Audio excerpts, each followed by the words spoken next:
TDS credit क्या, अब मैं आपको समझाऊंगा। सोचिए आप गवर्नमेंट ठेकेदार है, कॉन्ट्रैक्टर है, आप सरकारी ठेके लेते हैं, आपने गवर्नमेंट के साथ 2.5 लाख से ऊपर का कोई कॉन्ट्रैक्ट किया।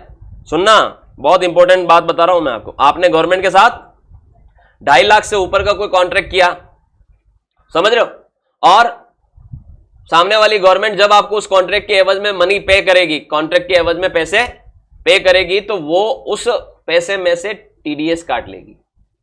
याद रखिएगा, क्या काट लेगी? और वो टीडीएस आपके जीएसटी नंबर के माध्यम से, वो जीएसटीआर 7 के माध्यम से गवर्नमेंट जो टीडीएस डिडक्टर कहलाएगी, उस केस में जीएसटी में उनको टीडीएस डिडक्टर के रूप में रजिस्टर्ड होना पड़ेगा, और जीएसटीआर 7 के माध्यम से वो टीडीएस गवर्नमेंट के पास पहुंचेगा आपके जीएसटी नंबर के नाम पर।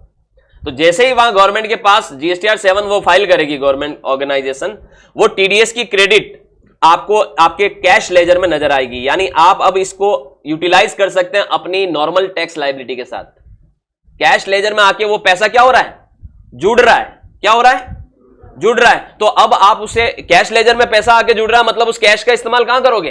टैक्स लायबिलिटी को चुकाने में करोगे। तो टीडीएस की क्रेडिट आपको, अगर आपका कोई टीडीएस कटा है ना, आप गवर्नमेंट कॉन्ट्रैक्टर है, आपका टीडीएस काटा गया गवर्नमेंट द्वारा, तो आपको घबराने की जरूरत नहीं है। वापस कैश लेजर में आके वो चीज ऐड हो जाएगी। जैसे ही वो जीएसटीआर 7 फाइल करेंगे, तो उस केस में हमें ये हमारे कैश लेजर में क्रेडिट होता हुआ नजर आता है।